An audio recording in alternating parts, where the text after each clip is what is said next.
नमस्कार साथियों की फैक्ट में आप सभी का स्वागत है। उम्मीद करता हूं कि आप सभी लोग बेहतर होंगे। सभी सनातनी और राष्ट्रवादी भाई बहनों से अपील रहेगी कि चैनल को सब्सक्राइब करिएगा, वीडियो को लाइक और अधिक से अधिक लोगों तक शेयर कर दीजिएगा। जुडिशरी और मोदी सरकार के बीच में घमासान मचा हुआ है। किस लिए घमासान मचा हुआ है आप सुनेंगे तो चौंक जाएंगे। आग्रह रहेगा कि वीडियो को पूरा देखिएगा। मोदी सरकार ने स्पष्ट रूप से सुप्रीम कोर्ट में चीफ जस्टिस ऑफ इंडिया की बेंच के सामने कह दिया कि सब कुछ आप तय नहीं करेंगे। यानी जो एग्जीक्यूटिव का मामला है, जो सरकार का मामला है, उसको भी आप तय नहीं करेंगे।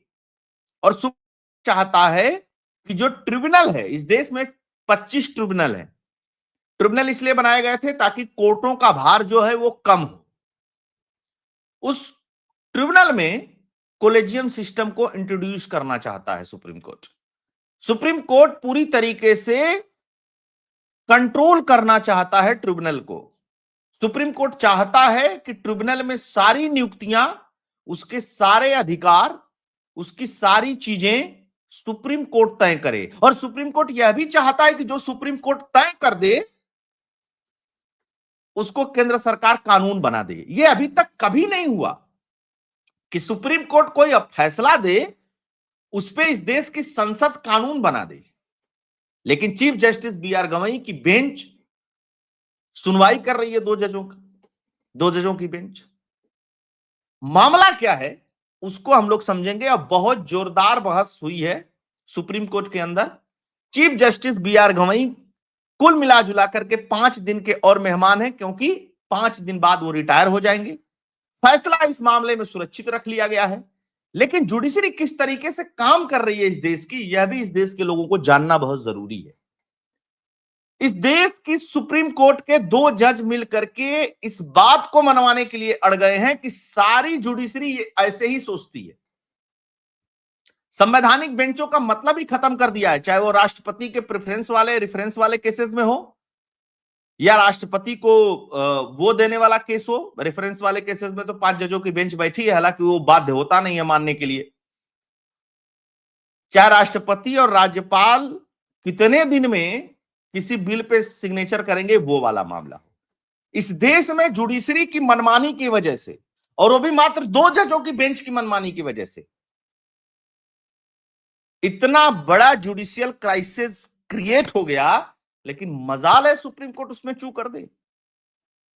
राष्ट्रपति जी ने जो 10 सवाल पूछे थे, उस 10 सवालों का जवाब देने के लिए 5 जजों की बेंच बैठी। खूब बहस हुई।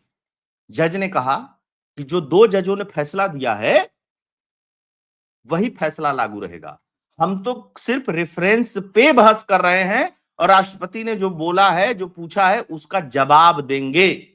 जवाब भी आने वाला है, क्योंकि वो भी होल्ड पे है। हालांकि वो बाध्य नहीं होता, क्योंकि वो जुडिशियल फंक्शन नहीं है। जुडिशियल फंक्शन उसको कहते हैं जिसमें देश का कानून प्रिवेल होता है और उसकी एक डीप एनालिसिस होती है। अब फिर से आते हैं घूम करके ट्रिब्यूनल वाले मामले पे। 25 ट्रिब्यूनल है। इस ट्रिब्यूनल में 2021 में, चूंकि 2021 से पहले बहुत सारे ऑर्डर पास कर करके सुप्रीम कोर्ट ट्रिब्यूनल्स को अपने कब्जे में ले रहा था। 2021 में इस देश की संसद ने एक कानून बनाया कि ट्रिब्यूनल में जो भी नियुक्तियां होंगी वो केंद्र सरकार करेगी। साथ के साथ और भी लोग उसमें शामिल हैं, जुडिशरी के लोग शामिल हैं। उम्र 50 साल कर दिया और कार्यकाल 4 साल कर दिया। पहले उम्र जो था वो 35 साल था, कार्यकाल 5 साल था। इस बात को समझिएगा। तो 50 साल कर दिया। इसमें सीजीआई साहब कहते हैं कि आप 50 साल क्यों कर दिए उम्र? केंद्र सरकार ने कहा कि महोदय, ट्रिब्यूनल में बड़े गंभीर मामले आते हैं, अनुभवी वकील रहेंगे, अनुभवी लोग रहेंगे, तो अच्छे फैसले आने की उम्मीद रहेगी। और इस देश में अनुभवी लोगों की कोई कमी नहीं है। फिर सुप्रीम कोर्ट कह रहा है कि 4 साल क्यों कर दिया? उन्होंने कहा कि इसलिए कर दिया क्योंकि अन्य लोगों को भी मौका मिले ट्रिब्यूनल में काम करने का। सुप्रीम कोर्ट भी फिर क्या कहना, नहीं 5 साल रहेगा, जो हमारा नियम है वो रहेगा, और ऐसे रहेगा वैसे रहेगा। अटॉर्नी जनरल ने कहा कि एक काम करिए कि इसको 5 जजों की बेंच को रिफर कर दी। सोचिए, इस देश की संसद, जिसको इस देश की जनता हर 5 साल में चुनती है, और डेमोक्रेसी का मतलब है जनता के द्वारा जनता का चुना हुआ प्रतिनिधि ही जनता पे शासन करेगा, उसके कानून को सुप्रीम कोर्ट के 2 जज बैठ करके कह रहे हैं कि ये गलत है। जबकि जब वो कानून बनाया जाता है तो संसद में बहस होती है, कभी कभी उसको ज्वाइंट पार्लियामेंट्री कमेटी के पास भेजा जाता है, तमाम तरीके के पक्ष विपक्ष होते हैं, उस पर डिस्कशन होता है, और वो लोग डिस्कस करते हैं जिनको जनता चुन करके भेजी रहती है।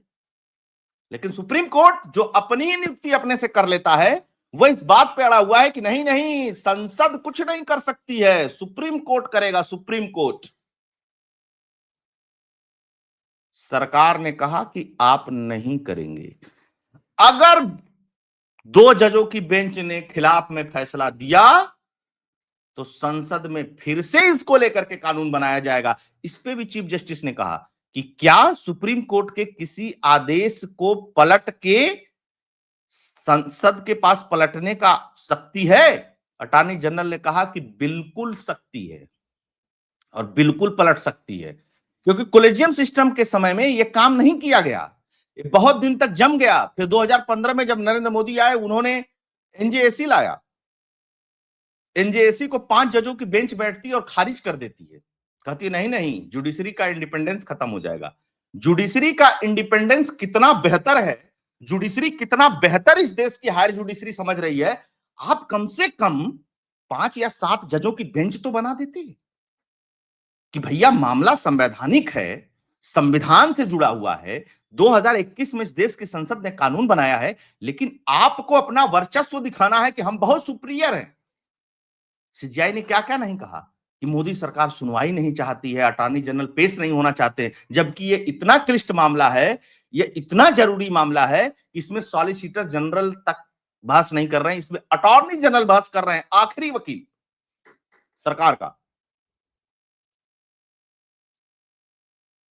महान्यायवादी कहा जाता है जिनको, बहुत पावर होती है उसके पास, अटॉर्नी जनरल के पास, वो बहस कर रहे हैं। और सीजीआई साहब क्या करें, अरे आप तो बस ही नहीं करना चाहते, आप तो ऐसे नहीं करना चाहते, और फिर क्या कहते हैं, इसमें किसी एजी को भेज दीजिए बहस करने के लिए। एजी का मतलब क्या हुआ, एडिशनल सॉलिसिटर जनरल को भेज दीजिए बहस करने के लिए। क्यों भेजते बहस करने के लिए?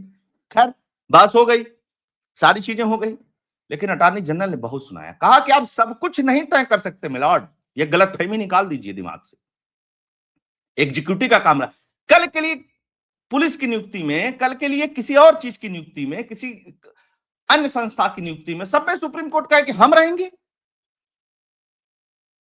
तो फिर इस देश की जनता सरकार क्यों चुन रही है? सुप्रीम कोर्ट चुन दे ना। है? ये जो 400, 700, 800 सांसद चुने जा रहे हैं, इसको हटा करके 700, 800 जज चुन दे, काम खत्म।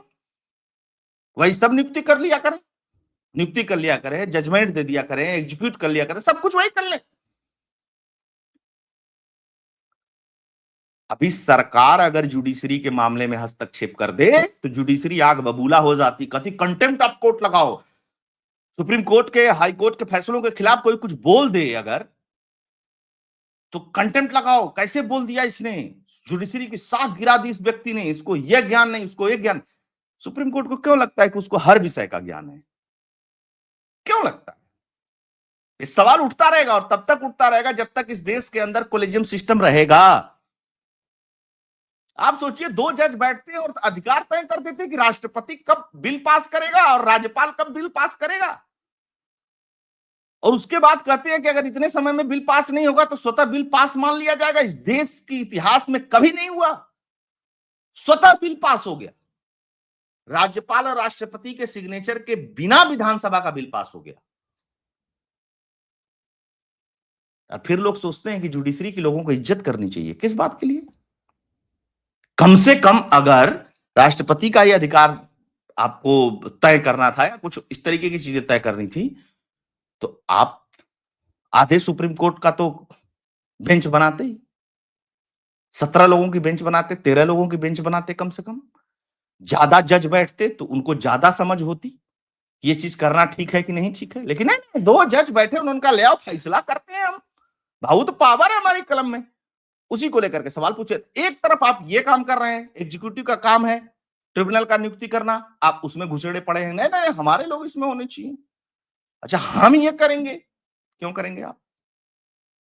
जबकि सुप्रीम कोर्ट के पास इतने केस पेंडिंग है, सुप्रीम कोर्ट के पास ऑलरेडी इतना काम है, कोलिजियम का इतना काम है, एडमिनिस्ट्रेटिव इतना काम है, सुप्रीम कोर्ट उसी को नहीं कर पा रहा है टाइम से। लेकिन अब ट्रिब्यूनल भी चाहिए इनको, क्योंकि वहां पर भी भाई भतीजावाद फैलाना है। और 2021 से पहले लगभग लगभग कब्जे में ले ही लिया था, इसीलिए तो केंद्र सरकार को कानून बनाना पड़ा। फिर कानून बनाने की क्या जरूरत थी? केंद्र सरकार ने कहा कि भैया कानून बनाने की इसलिए जरूरत थी क्योंकि एक रूपता लाना था सारे ट्रिब्यूनल में, और ट्रिब्यूनल बड़ा ताकतवर होता है, ऐसा कुछ नहीं है, बहुत सारे फैसले भी करता है। लेकिन जब उसमें जुडिशरी